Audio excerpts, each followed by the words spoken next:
And you're very welcome back to the show. Now, as troubled teen Rachel Reid, and Skelly has been at the heart of some of Red Rock's most controversial and hard-hitting storylines. But for her next role, she's taking on something even more serious.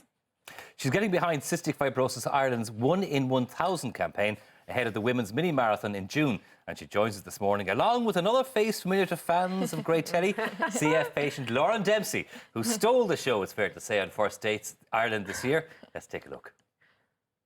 I was diagnosed when I was 3.5. It's mainly got to do with your lungs, but like it affects kind of your whole body. So like up until a couple of years ago, it affected like my height, my weight, like nail and hair growth. Everyone says you wouldn't know. I'm like, well it's not on my face or anything. My name's Lauren, I have CF, but like CF doesn't have me, if that kind of makes sense. Like I'm my own person and CF is just a thing that I have, so. There we go. Sorry, I just finding the goss there. I was like, so let's get straight to the goss before we talk about anything else. Paddy. Yeah. How is he? Ew, he's grand. Have you seen him recently? No, I haven't seen him now in a while, so. Oh, that's not what you told me when we were chatting there. No. But you did date for a little bit, didn't you? We've seen each other a few times and then we're friends now, so. So is this kind of friends who you don't see or hear from? That sort of friends, is it, yeah? You got what we were talking about. That's it. Yeah. Very good. So he didn't make the cut, unfortunately. Unfortunately not. So but it was a good experience, though, no? Yeah, it was amazing. Yeah, it's fun dating. Sure, I'm here now because of it, do you know what I mean? Like, exactly. So I've been very lucky now with everything that's come from it. Absolutely. And of course, you're here on the sofa because obviously we want to talk about cystic fibrosis, and you've lived with this for a long, long time. Yeah. It's been, I suppose, the culinary nugget on the reason why you're campaigning to work with the society. Yeah, it's I'm 20 now, so I was only diagnosed when I was about 3.5, and a lot, like, it's hard to explain it because I'm a relatively healthy CF person. Whereas my sister, unfortunately, she's passed away now, but she was always unwell, so it's crazy. So there are levels of CF that you can have. So, so that's the point you're making. And you manage your condition pretty well, as you say, but it takes like hours a day just to keep yourself healthy, doesn't it? So what would that involve? So I get up about 10 to 6 in the morning. This is like a college day, and I'd take my nebulizer. So I take a Ventolin and just an antibiotic through a colomycin through my neb.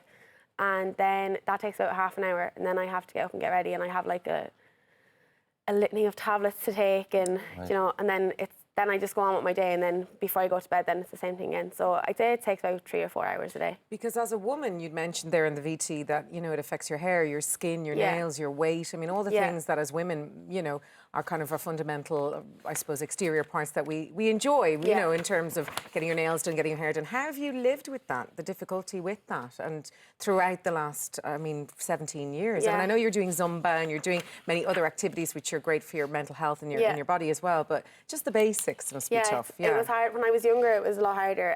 About 8 years ago, just after my sister passed away, I was involved in a trial for Kalydeco, one of the CF drugs, and I've been taking that now since then, and I've been, like, it improved my height, my weight, my, like, hair growth, nail, like, I've been really lucky, I have to say. Brilliant. So, like, relatively, like, I'm actually okay, if that makes sense. You look well. Really well. And I'm having one of these moments where I keep wanting to call you Rachel rather than Anne because your character. It's all right, I'll respond to both. Do you? Okay, very good. I'm used to it. My mum does the same. So tell me, you don't suffer from CF, but so what's your association with the condition? Well, I had a classmate in secondary school, Keely Flavin, who was a big advocate for. She was so young, like, but she was a big advocate for cystic fibrosis, like civil rights kind of thing. And she always kind of stuck with me, and like she was just made such an impact on me. And so I got the opportunity to help out with Cystic Fibrosis Ireland, and so that was obviously, I was delighted. And so. Are you going to take part in this 1 in 1,000 mini marathon? Yes, I hope so. You're going to do it? I'm bringing some of my friends in case I have to be carried across the finish line, but I'll do it. I'm hoping to jog it. I'm like going to the gym now to try jog it, but we'll see how that goes. But it's brilliant. I mean, lots of people want to do things that are proactive, and especially when it comes to running. I know you do a lot of running, don't you? And it's a great way for people to bond and be together. So, but you know, I'm not allowed to do this mini marathon, don't you? Why not? It's only women. No boys allowed. I might just put on a skirt for the day and do it anyway. Sneak in there for sure. But it is important. I mean, the Women's Mini Marathon comes up every year for many different causes, but this year particularly, it's very close to your hearts. You know, how have you found the response to it so far? Yeah, it's been great. Good. Yeah, myself great. and my mum actually signed up for it yesterday, so we're raring to go now. Raring to go, I like Raring that. to go, yeah. What kind of practice are you doing? Are you doing any kind of pre-runs, or have you even started that? I haven't Not started yet. yet. Okay, No, okay. not yet. I'm taking a break for now, but no, we're going to start walking now every evening, so Good. looking forward to it, And yeah. that's great for the heart and Yeah, great for the mind as well. exactly. And of course, you're going to be doing the same, I would imagine. Some Yeah, walking. crawling, whatever. Don't get there. You fly through it, but so the website, if you are interested, is 1in1000.ie. So go on and take a look at that.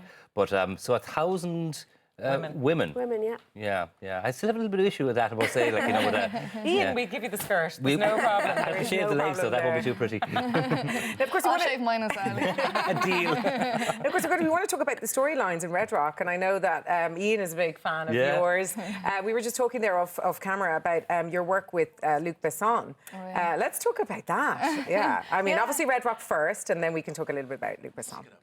So tell us about what's happening. There's the murder you committed is being covered up by your dad. Yeah, so far, yeah. He's we're Rachel and Liam are really struggling with their conscience now because so far they've been letting Connor take the fall for a while now. Yeah. And it's gotten too far after he got stabbed. So now Liam, yeah, that generally triggers stuff.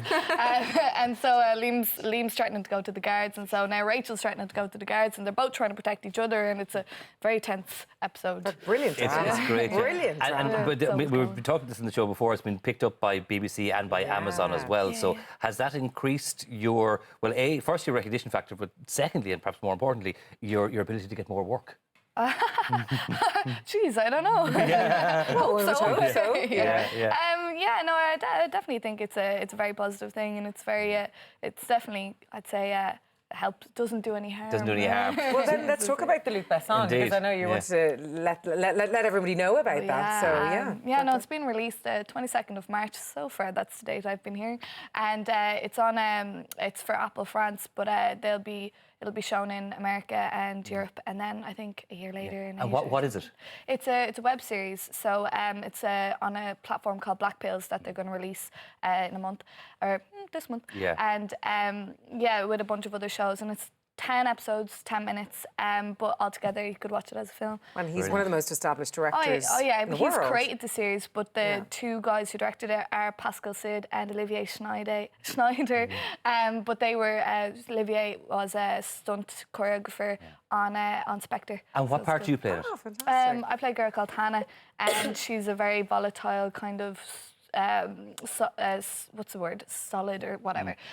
She's just very, very tough, and she's a trained assassin teen. I love assassins. Yeah, I love that. Wheeling all over the place. Kind of Brilliant. Guns. Yeah, exactly. Yeah. So it was very exciting, very different as well. Very different from your role in Red Rock as well. A lot of action, I don't good. cry. I think I cry once. So. Fantastic. Sounds absolutely brilliant. Yeah. Well, listen, enjoy that. We'll enjoy that, and looking forward to the mini marathon as well. So it's 1in1000.ie is the website. Go on and take a look. Sign up and support the fantastic work that's being done to control and hopefully eventually eradicate cystic fibrosis. Yeah, girls, thank you so much for coming to the studio. It's Thanks for lovely to having meet me. you both. Thank Well done you. on first dates. I loved you.